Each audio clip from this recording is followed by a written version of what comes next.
Okay, kids, double replacement reactions. Here we go. We have this picture here because, well, sometimes chemistry is like a dance. I have been a chaperone at the Vestal KB now for 16 or 17 years in a row. This is the very first year that they canceled it.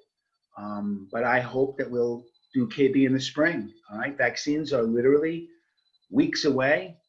And by the spring, maybe we'll be able to have a dance on a Saturday night. And I promised to chaperone. But several years ago, not during this dance, there was a problem. The school always hires a DJ, and the DJ plays music and kids dance. I mean, that's how it works. And then some adults come and supervise and make sure nobody does anything crazy.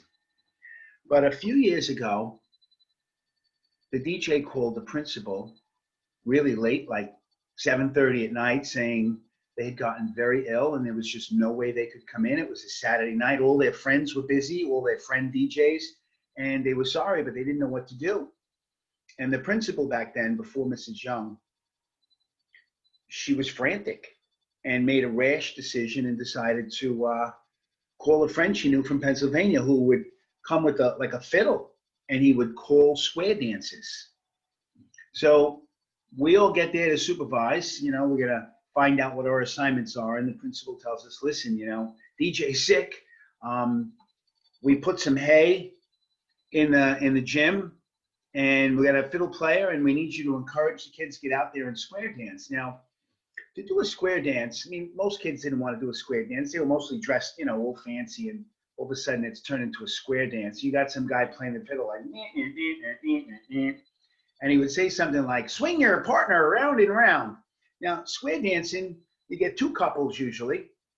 One couple faces the other couple, and the other couple is kind of across. And they'll say, swing your partner. So you kind of dance in, you hook your arms, and you do a little dance around, and do-si-do, you kind of do this, you look at each other, and you kind of go around each other.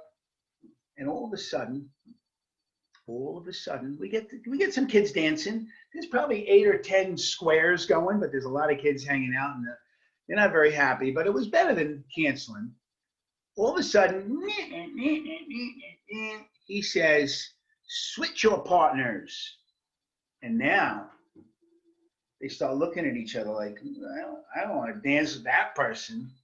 So finally, somebody decides to do it, and these two partners switch partners. And just as this young man and woman lock elbows and they start, dancing around, they start feeling that special electric tingle in the elbow. And then they start looking at each other eye to eye, and they realize that this is serious, that maybe they love each other. And then they kind of just stop dancing, and they hold hands, and then they turn to walk out. And their two friends that they came with each other, they're looking at them like, what the heck are you doing? And other kids are starting to laugh. And we used to have kind of a mean assistant principal, and she was standing in the door with her hands on her hips, and she's like, if you leave, you can't come back. And they were like holding hands and looking at each other's eyes saying, we don't want to come back. And then they just left. It was like love. And double replacements are kind of like that.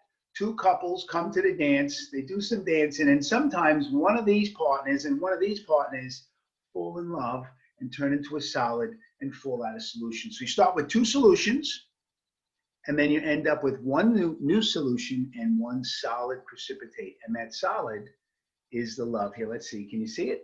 It's the love, baby. I love this kind of stuff. Look at them kids. They were dancing up a storm. Double replacement reaction, we start with two aqueous solutions. It's really easy and obvious to recognize because you have two aqueous solutions. It's the setup for a double replacement reaction.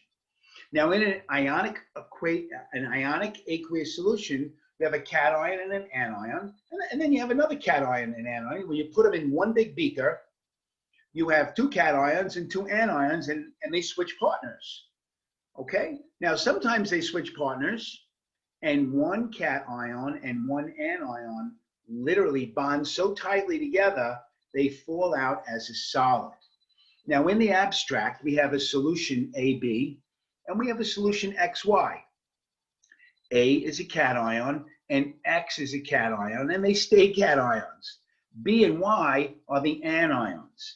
A came with B, Y came with X, but then they switch partners. And on the product side, we have A bonding to Y, sort of, and X bonding to B, for real.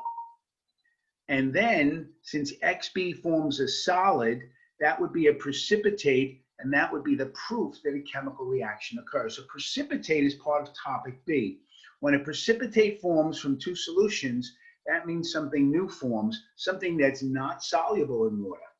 A and B are both soluble. They're both aqueous. Whatever that stuff is, it dissolves in water. It's invisible, and those ions just float through the water. But when you put the two solutions together, now you have 4 ions. Sometimes one of these ions and one of those ions bond and form a solid. That's a double replacement reaction. Now, the reaction occurs if a precipitate forms. Sometimes you can put two solutions together and no precipitate forms. Sometimes you can have two couples square dancing, and even if you switch partners, you don't go home with them. You stick with the partner you came with, right? Sometimes no bond occurs. So we're not going to watch this reaction. On the website, there is a really cool short video. There's an article on the website called Single and Double Replacement Reactions, and there's a single replacement reaction. There's also a really cool double replacement where you see two solutions, and when you put them together, there's an obvious precipitate form. We're not going to watch this demonstration, but we're going to talk our way through it. We're going to have two solutions, something called copper Roman numeral 2 nitrate and something called lithium chromate. They're both solutions. And when we pour them from 2 beakers into 1 beaker, giving them the chance to react, we're going to try to figure out what happens. So in blue, copper Roman numeral 2 nitrate solution and lithium chromate solution combined. First, we have to write the formulas correctly for the reactants. So copper Roman numeral 2 is a positive 2 ion, and nitrate is on table E, it's a negative 1 ion. Lithium, element number 3 in group 1, is a positive 1 ion, and chromate is a negative 2 ion. So when we crisscross to both of them, we're going to get these formulas for the reactant. The first one is Cu, and then NO3 in parentheses twice. And then we have Li2, CrO4. The reactants, copper Roman numeral 2 nitrate and lithium chromate, are both aqueous, and we write the phase symbols. They're really important in the double replacement reaction, the phase symbols. These are the reactants. Now we have to switch the ions to figure out what the products are. So it's important you rewrite the ions. Give yourself some room above what we're doing the work on. See, I have the ions above the balanced chemical equation. You want to have some more room.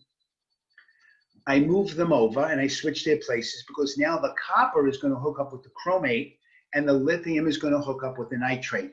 The cations swap anions. Switch your partners. And sometimes when you switch your partners, you get the love. So copper, which is positive 2, is going to combine with chromate, which is negative 2. That goes together in a 1-to-1 ratio.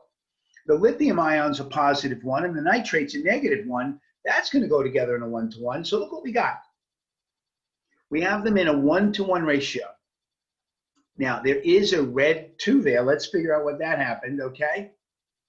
We're going to start talking to ourselves to balance this. We're going to say, for real, 1 copper on the reactant side in the front and 1 copper in the product side in the back. That's good.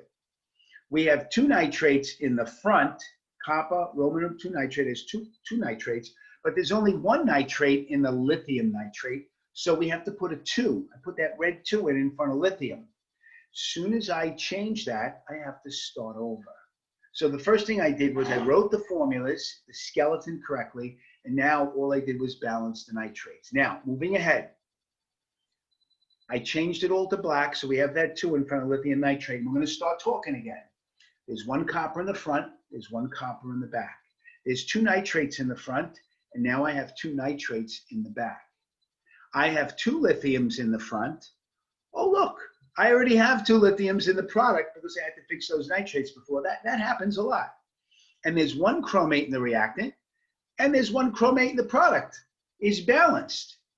We have this now in a 1:1 to 2:1 ratio.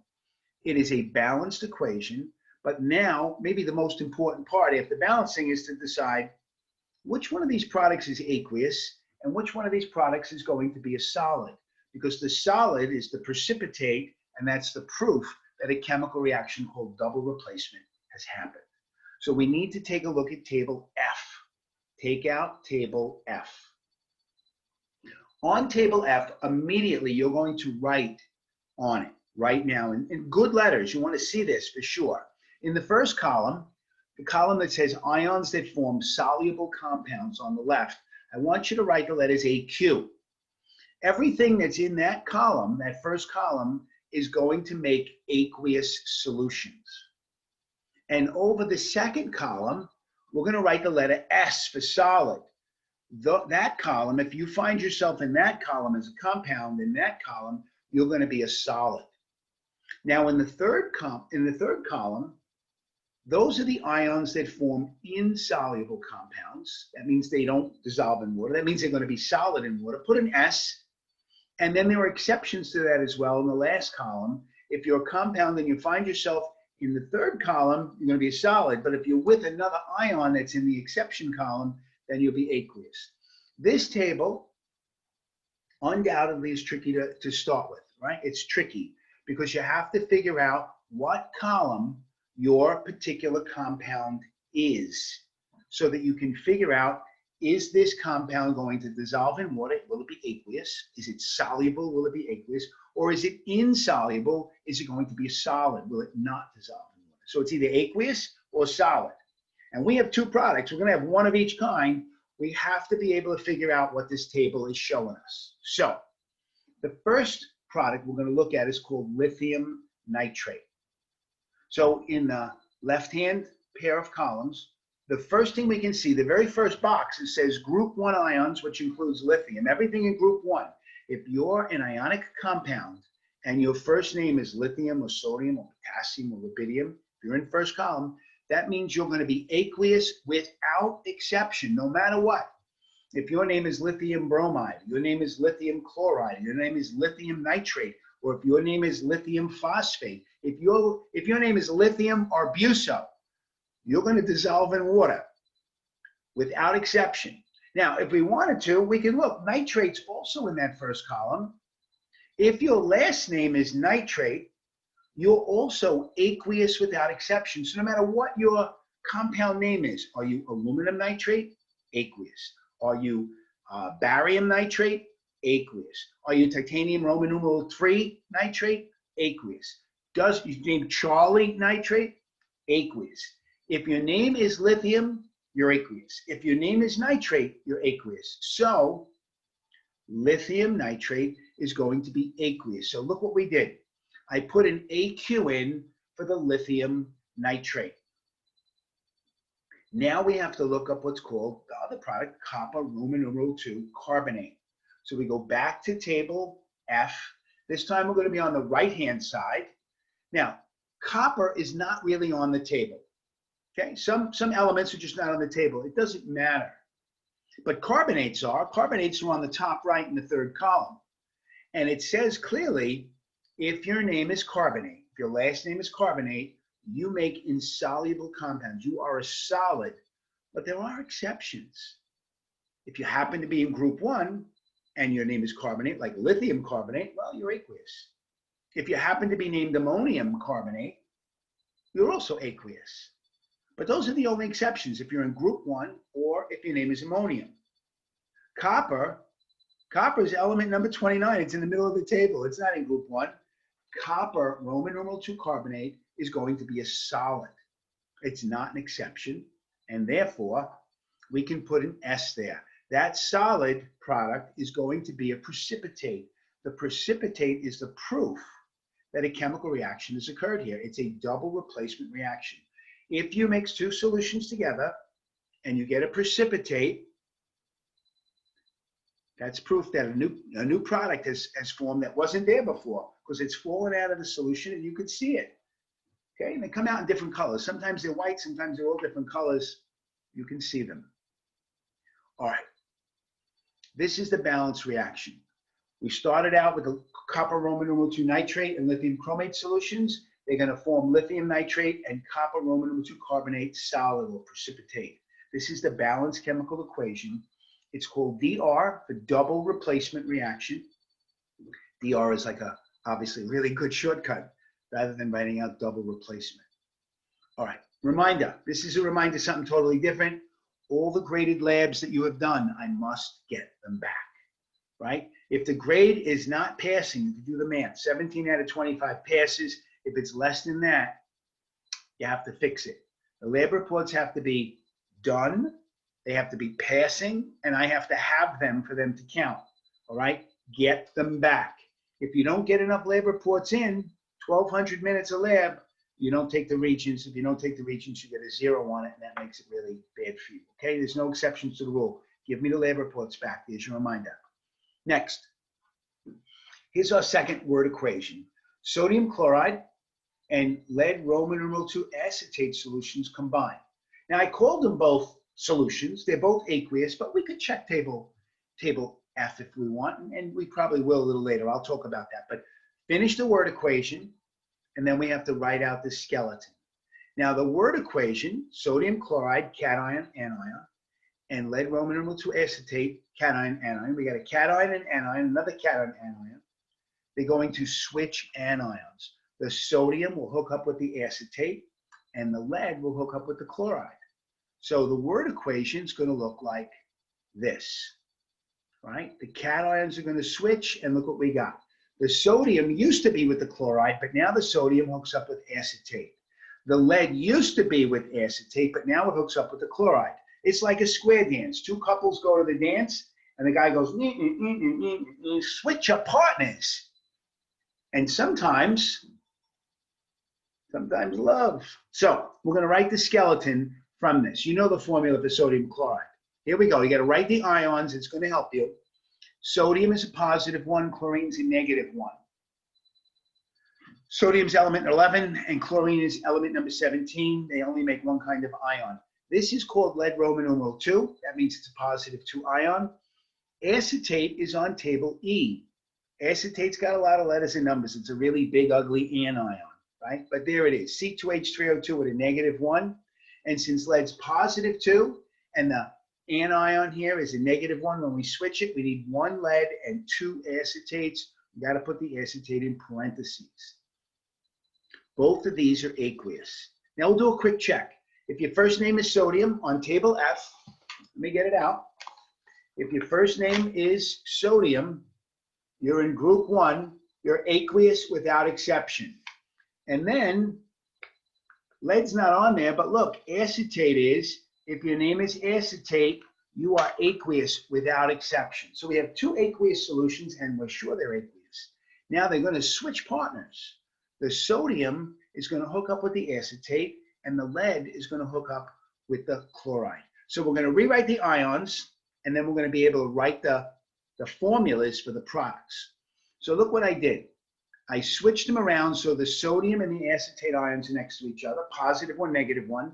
So the formula for sodium acetate is NaC2H3O2 in a 1-to-1 ratio.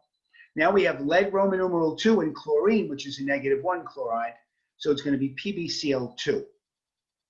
We don't know the phases yet. So the rules are, this is how we do it. First, you write out the skeleton.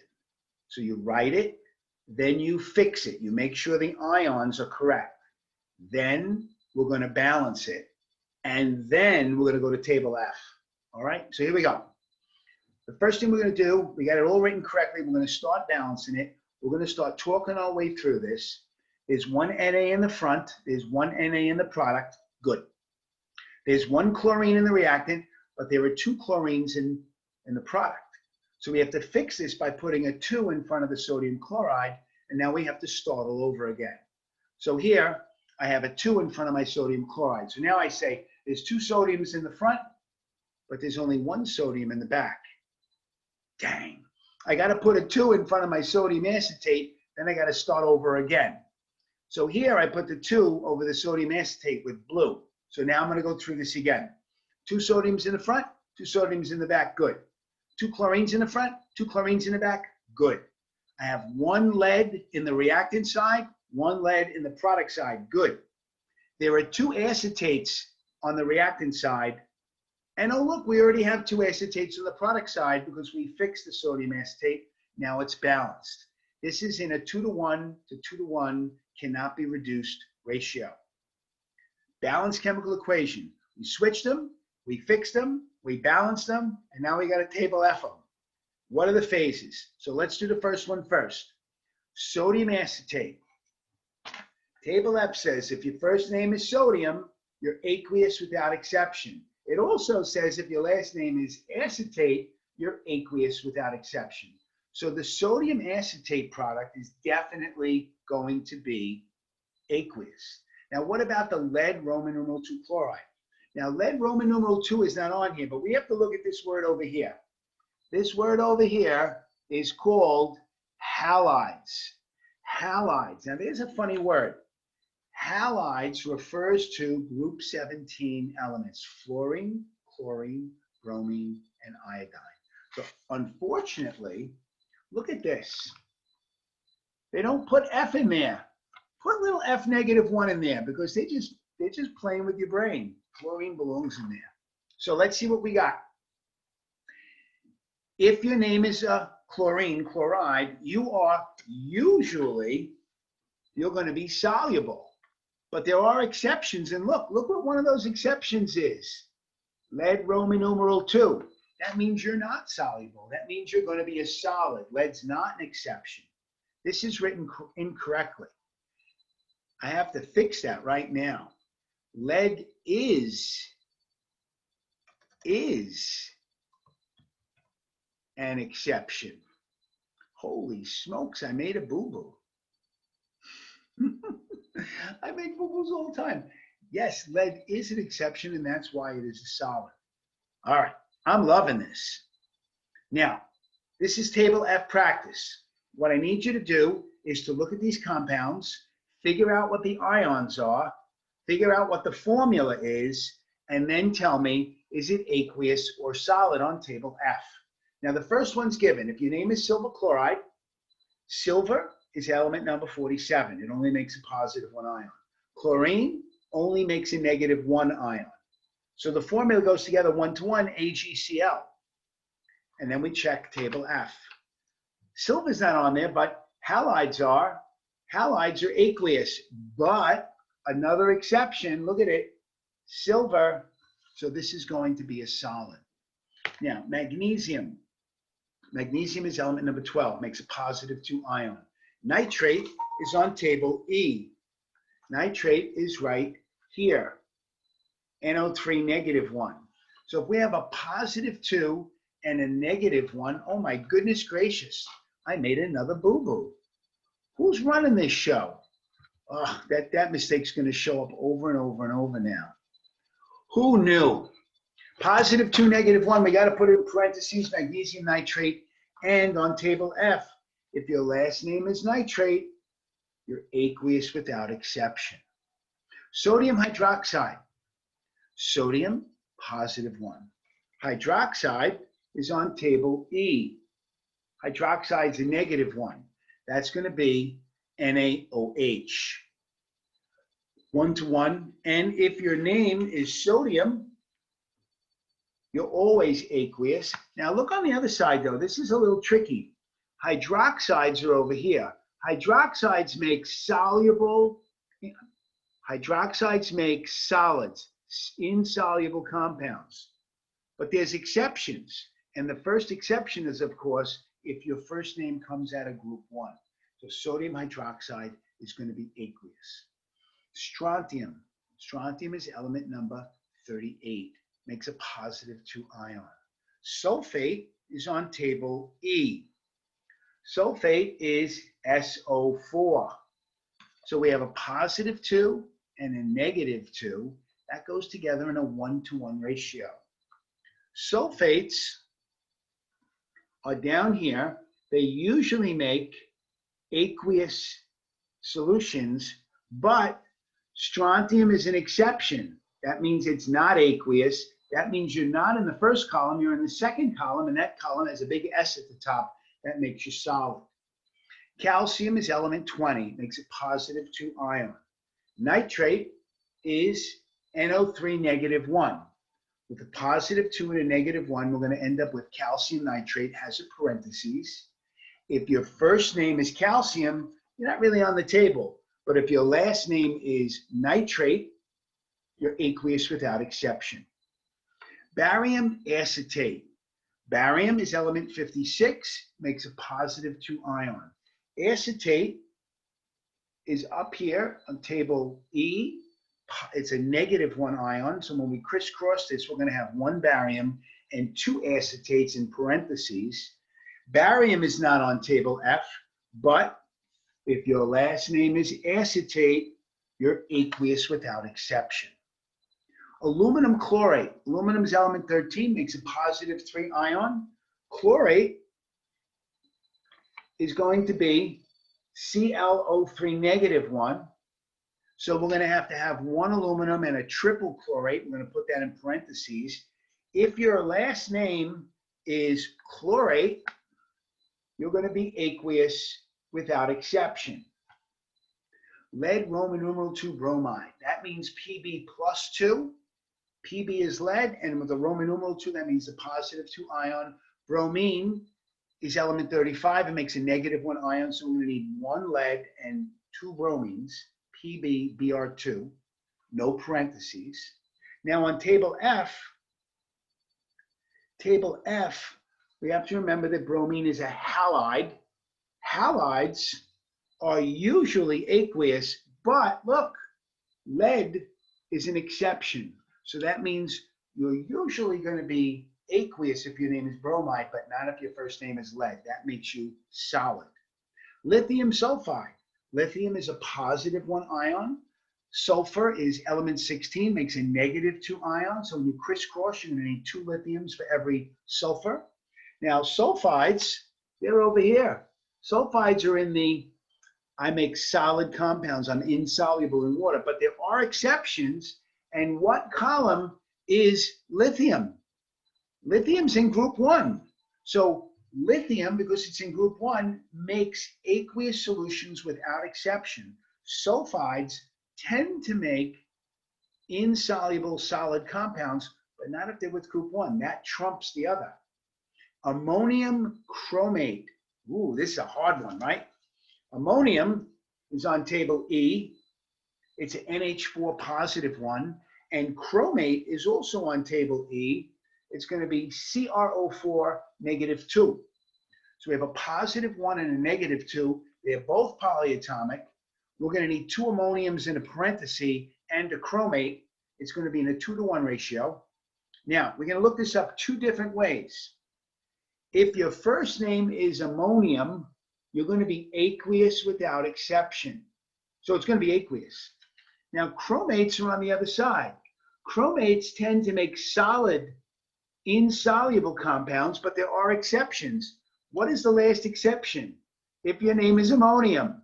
So chromates tend to be solid, but with ammonium, that will definitely be aqueous. And the last one, barium sulfate. Barium is element 56 again, positive 2 ion. Sulfate is a negative 2 ion on table E. And when you crisscross it, they're going to go together in a 1-to-1 ratio.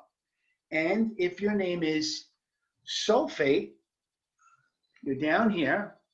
And sulfates tend to be soluble, but barium is an exception.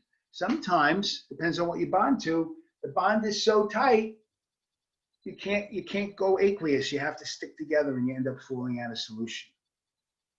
Table F is tricky. You should go through these again. All right, double replacement reactions. We have potassium phosphate and calcium chloride solutions combined. So the first thing we have to do is write the formulas for the reactants. So you have to write the ion charges to figure this out. The ion charges, oh, let me see what it said. I think it said, well, you could do it that way or you can do it with the words. I think for this one, I decided to do the words. We'll just flip-flop. The potassium cation will now hook up with the chlorine, and the calcium cation will hook up with the phosphate. Now we have to write the skeleton. It doesn't matter which way you do it. You just have to make sure you get all things written correctly. So if we write the charges, potassium is K, makes a positive 1 ion. Phosphate, it's on table E. That's a phosphorus with 4 oxygens with a -3 charge. Crisscross, we need K3 with 1 PO4. Calcium's a positive 2 ion, chlorine's a -1, so CaCl2. They're both aqueous, but we should do a quick check. I said they're aqueous, but we should check. If your first name is in group 1, that makes you aqueous, so potassium phosphate's aqueous. And calcium chloride. Chlorides are halides. They tend to be aqueous. There are exceptions, but calcium's not an exception. That means calcium chloride's aqueous also because it's a halide. Now, flip-flop, cations switch partners with the anions. So we're going to rewrite it with these ions. The potassium hooks up with the chlorine, and the calcium is going to hook up with the phosphate. Now, that's a tricky one. Let's look at the easy one first. +1, -1, calcium chloride, 1-to-1 ratio, KCl.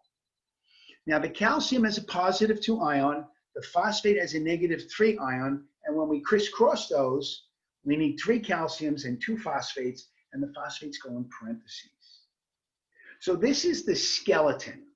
We don't know the phases. The first thing we do is we switch them, then we fix them. We have to make sure we get the formulas written correctly, and now we're going to balance them. We're going to start with balance. We're going to start at the beginning. You got to talk. Say it with me. There are 3 potassium K in the front. There's only 1 K in the product. How are we going to get 3 potassiums? I got to put a 3 in front of the KCl, and I'm going to start again. So there it is in blue. Now we're going to start again. There's 3 K in the reactant. There's 3 K in the product. Good. We have 1 phosphate on the reactant side, but there are 2 phosphates on the product side. 1 and 2, that's not the same. How am I going to balance that? I need to put a 2 in front of the potassium phosphate on the reactant side so that I can have 2 phosphates. And then I got to start all over again. So there I put the 2 in red. Let's go slow here. Got to start all over. What a mess. Look at this. Now I have 6 Ks in the reactant. I only have 3. I just fixed the KCl. I got to fix it again. I have 6 Ks in the reactant. There's only 3 in the product. So I have to take that 3 out and I got to make it a 6. And I got to start all over again. Look at this. So now I have 6 Ks on the reactant side and 6 Ks in the product. That's good. I have 2 phosphates on the reactant side. I have 2 phosphates in the product side. That's good. I have 1 calcium in the reactant, but there's 3 calciums in the product. That's no good. 1 and 3. How am I going to fix that? I have to put a 3 in front of the calcium chloride, and then I got to start all over again. So let me put the 3 in there. There it is. Put it in red. I'm going to go through the whole thing again. 6 Ks in the front, 6 Ks in the back. Good.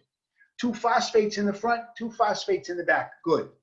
3 calciums in the reactant side, 3 calciums in the product side. Good. There are 6 chlorines on the reactant side altogether. We have 3 Cl2s. That's 6 chlorines on the reactant side. And on the product side, we have 6 KCls. That's 6 chlorines. It's balanced. It's balanced in a 2 to 3 to 6 to 1 ratio. That can't be reduced. So John Dalton's happy and I'm happy. You should be happy too. Now we have to go to table F to figure out what are the phases for the 2 products. So here we go. Table F says if your first name starts with the letter K, right? If you're potassium, that makes you aqueous without solution. So we'll put in the first phase. KCl is going to be aqueous. There it is. And now phosphates are over here. They tend to make solids, right? But there are some exceptions. Is calcium in group 1? It's in group 2. It's not an exception. So that makes the calcium phosphate a solid. This is double replacement because there's a precipitate. We have a nice balanced equation and we have a new aqueous solution and a new solid. So double replacement, you start with 2 aqueous solutions. You end up with 1 aqueous solution and 1 solid. That's how you know it's double replacement. All right. This time we're going to set it up quick. We're not going to do the words. We're just going to do the equation. Barium chloride and rubidium hydroxide. BaCl2, that's aqueous. And how do I know that? Because halides, chlorides tend to be aqueous, and barium's not an exception. And then rubidium happens to be in group 1. And if you're in group 1, you're aqueous without exception. So I have the ion charges up above, the BaCl and the Rb and OH. Now I'm going to switch them and figure out what the products are. I switch the anions, and here we have the Ba positive 2 with the hydroxide negative 1. The formula crisscrosses. I need hydroxide in parentheses. On the other, it's a positive or negative one. It's just RbCl, nice and neat. Now we're going to talk ourselves through balancing. We switched them. They're fixed. Now we have to balance them. There's one barium in the reactant, one barium in the product. Good. There's 2 chlorines in the reactant. There's only 1 chlorine in the product. To fix that, I have to put a 2 in front of the rubidium chloride on the far end. Then I'm going to start over again. Look, I put it in blue. You start talking again. 1 barium is in the front, 1 barium is in the product. Good. 2 chlorines in the reactant, 2 chlorines in the product. Good. I have 1 rubidium in the reactant side, but there's 2 rubidiums in the product side. I have to put a 2 in front of RbOH. Rubidium hydroxide needs to have a 2 so I can balance my rubidiums. I put the 2 in. Let's do this again. 1 barium in the front, 1 barium in the back. 2 chlorines in the front, 2 chlorines in the back. 2 rubidiums in the front, 2 rubidiums in the product. I have 2 hydroxides on the reactant side, and I have a pair of hydroxides on the product side. This is balanced. It's a 1 to 2 to 1 to 2 ratio. Perfect. Everybody loves this. John Dalton loves this. I love this. Bobby McFerrin loves this. You should love it too. Let's go to table F. Table F says if your name is hydroxide, which is down here, you are probably insoluble solid. But look at that. Barium is an exception. And since barium is an exception, barium hydroxide is aqueous. Now we have to look at the next one, rubidium chloride. If your first name is in group 1, that makes you aqueous. What about chloride? If your name is chloride, you're also aqueous with some exception, but rubidium is not an exception. Wait a second. These are both aqueous. What the heck is going on? Did I screw this up? No. Sometimes in a double replacement reaction setup, after you get through the whole process of practice and balance in this equation, you will find out that both products happen to be aqueous. That means this is not a chemical reaction. It's good practice for balancing. It's good practice for table F. But in fact, when you mix these 2 aqueous solutions together, you don't get a solid, which means you end up with 4 ions all swimming around, just like Finding Nemo, just keep swimming, and nothing forms as a solid. The ions don't like each other that much. They're just dancing, right? They're not going to bond. That means we mix them together, and we have a double salty solution. We have bariums and hydroxides and rubidiums and chlorides, 4 ions all swimming around, and none of them form a solid. There's no solid, there's no precipitate, ergo, no reaction. How cool is that? But you would never know that until you balance it, fix it, balance it, and go to table F. All right, my kids, that's the last slide. Double replacement reactions. These will take some practice, all right? These are the hardest ones, honestly, because there's 4 parts, then they switch parts, and then you got to balance them. You got to go to table F. Table F will drive you crazy till you get better at it. I love double replacement, though. It's kind of like a square dance. Swing your partners round, round and round. Do-si-do. All right. Let me end this.